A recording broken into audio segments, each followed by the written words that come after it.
Hey everybody, welcome to the Morning Devo with Bo O. So glad you're in the house with me today. It is actually my first devotion in 2023.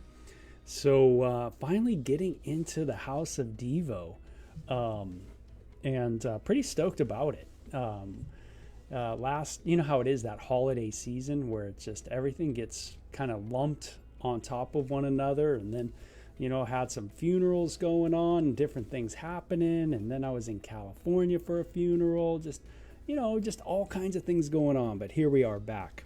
So we're in 2 Samuel chapter 14, and we're kind of knee deep in the life of King David, and really narrowing in on his family line. He is from the tribe of Judah. And let's see what this chapter just has to say. Again, we're in the middle of this guy's chaotic family life. And boy, is it chaotic. You got to just watch the previous Devos, to kind of get where we're at. But, just for our time of devotion, let's just read through the chapter. And sometimes that's the best thing to do. So chapter 14, Joab realized how much the king longed to see Absalom. David longed to see his son Absalom, and there was a distance between them right now. And so he sent for a woman from Tekoa who had a reputation for great wisdom. This is cool. I'm sure, all of us out there, whether you're male or female, want to be someone who's known to have great wisdom. What's your wisdom like today? Have you actually gone to God and maybe said, hey, God, I need some wisdom. I got some decisions that are going on in life. And, instead of maybe going to other things or going to other, what I mean is, instead of going to people, maybe I need to just go to God and just say, hey, God, help me with some wisdom here. What would be, your will here? What would be, how can I walk in a way that is kind of your way to walk? So I like that she has this reputation for great wisdom. And he said to her, pretend you are in mourning, wear mourning clothes, and don't put on lotions. Act like a woman who has been mourning for the dead for a long time. Then go to the king and tell him the story I am about to tell you. So Joab told her what to say. Now you kind of don't mess with Joab, because Joab is one of David's kind of mighty men. David's related to Joab. They are, I think it's David's sister's son. But he is like one of the main warriors, if you will, the commander of David's armies, and really a popular guy. Has received a lot of clout because of his amazing victories, especially the one, I think, in conquering Jerusalem, and making that kind of the headquarters for King David. And so when Joab goes to you and says something, you probably, it's probably a struggle to not do it, because, it's Joab, of all people.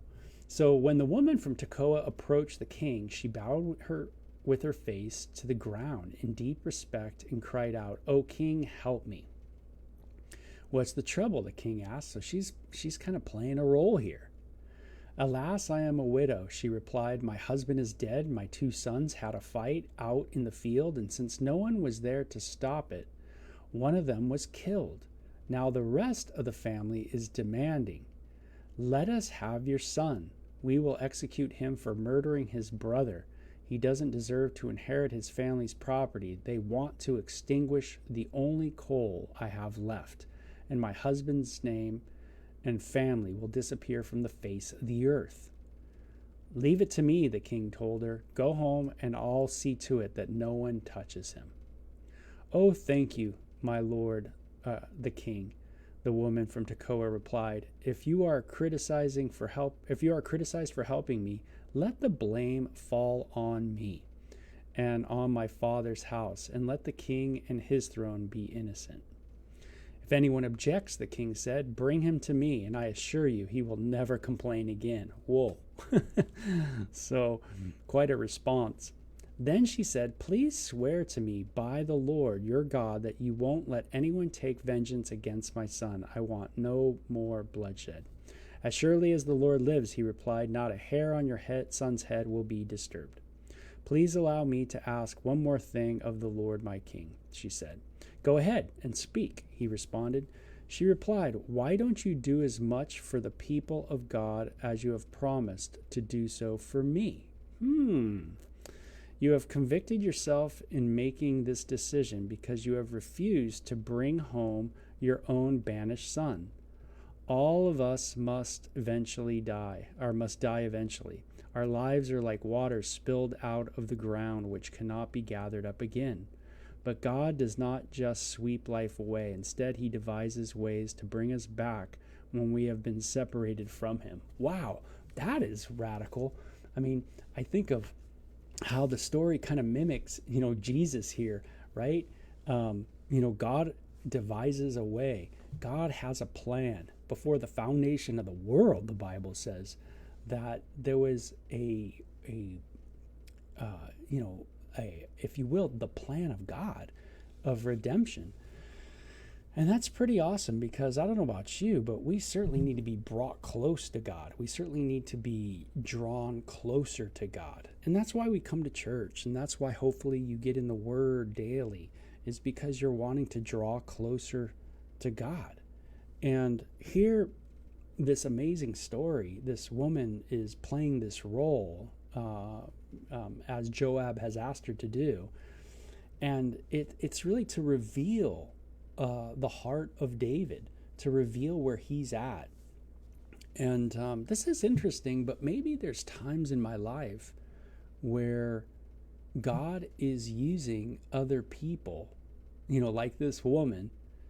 God is using someone to kind of reveal where I'm at, reveal my heart, and maybe reveal some of the areas that I'm lacking. Maybe I'm short-sighted. Maybe I'm not seeing my inconsistencies. Maybe I'm not seeing my hypocrisy. And so God will arrange it, right? His divine sovereign hand will move in my life where, someone like this woman will come and share a story or share something, but really it's about me. It's revealing me. And, I want to be open to that kind of idea daily of whoever I meet. And, I never know who I'm going to meet. I never know what the purpose is of meeting that person. I might not know at that moment, I should say, but if I'm thinking and if I'm really cognitive and aware that, hey, God is moving in my life today, and there's not a day off for God. It's not like God says, oh, today's a checkout day, Bo. I'm not going to be in your life today. That kind of thing. No, it's not like that. It's like every day is a day where, God's got something going on. And am I open to that? Am I thinking of that? So this woman has this story to reveal David's decisions in life and where he's been, what he's doing. And I want to be open to that. It says, I have come to plead with my lord the king because people have threatened me. I said to myself, perhaps the king will listen to me and rescue us from those who would cut us off from the inheritance God has given us. Yes, my lord, the king will give us peace of mind again. I know that you are like an angel of God in discerning good from evil. May the Lord your God be with you. Okay, so I must know one thing, the king replied, and tell me the truth. Yes, my lord the king, she responded. Did Joab put you up to this? Oh, so David kind of is thinking through this. This might be Joab's thing. This might be what Joab's doing. Yes, my lord the king, she responded. Did Joab, and the woman replied, my lord the king, how can I deny it? Nobody can hide anything from you. Yes, Joab sent me and told me what to say. He did it to place the matter before you in a different light. but you are as wise as an angel of God, and you understand everything that happens among us. So she's a little worried that David might be a little upset by this.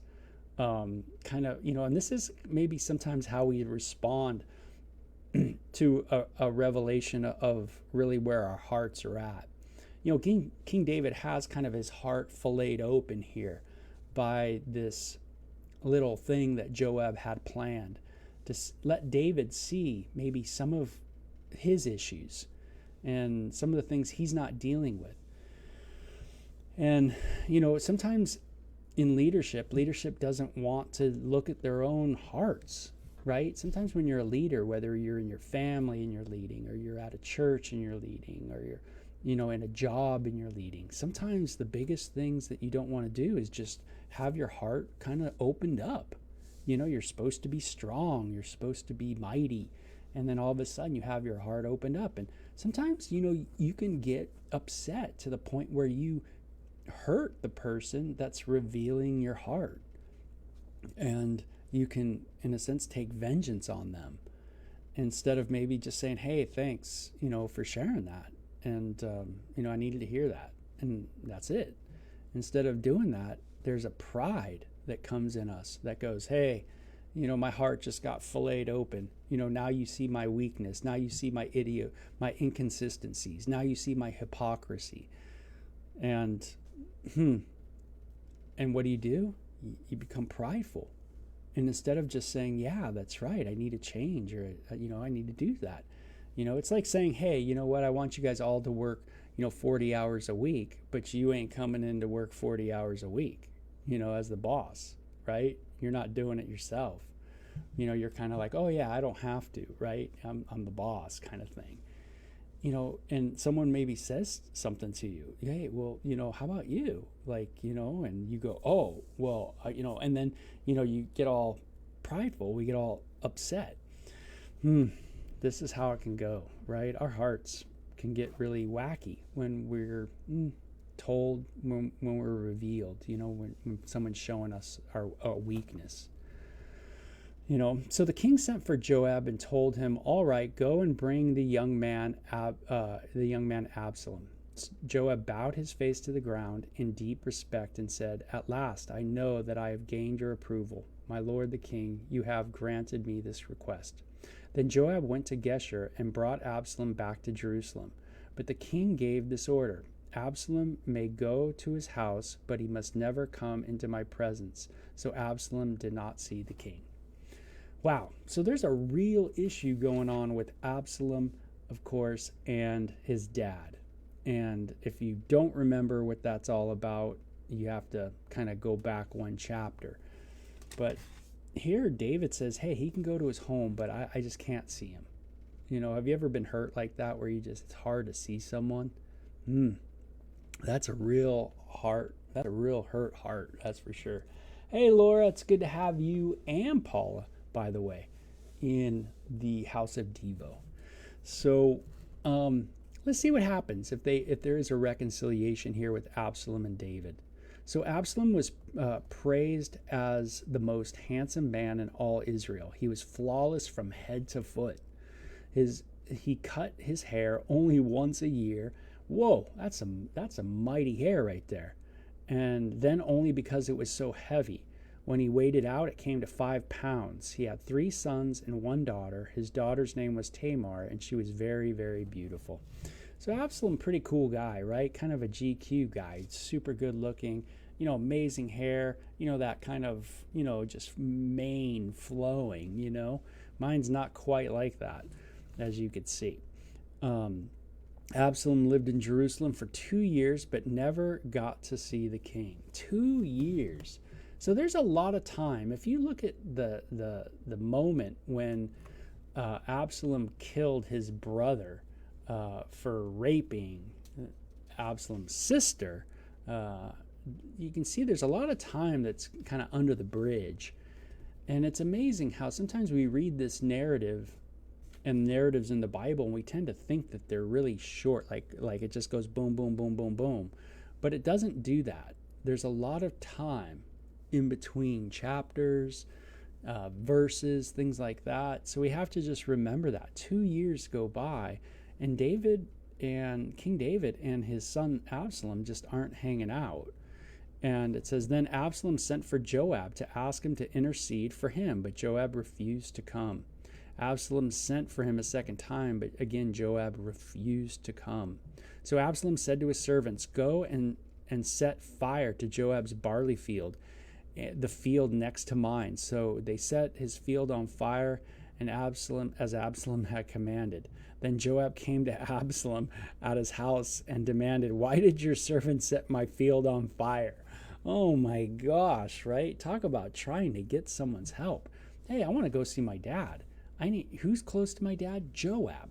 Joab's kind of interceded before. Can he do it now? Well, he's not listening. Have you ever felt like you had to light a fire under someone to get their attention, to get them kind of motivated, to get them to come over?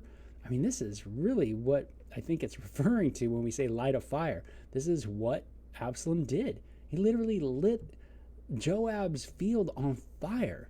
Talk about getting his attention. Pretty intense. Sometimes, when we want to reconcile with someone, when something's not reconciled, we can kind of get into panic mode. And I don't know if you've ever felt that before, where you just felt very panicky. Like I need to get this taken care of. And you get impatient. And when we get impatient, then a lot of,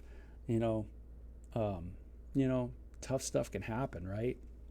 Think of what happens sometimes when we make decisions based on a lack of patience. Instead of just maybe waiting on the Lord, we kind of want to rush into something.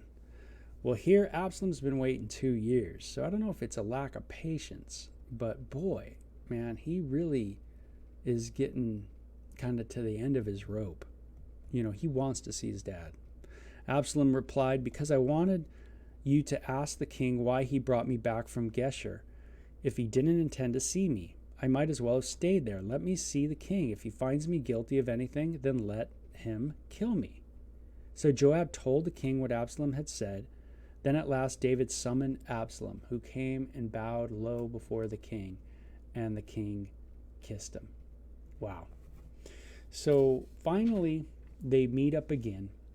And remember, this is on the back of this whole situation where Absalom takes revenge on Amnon, his half-brother, for what?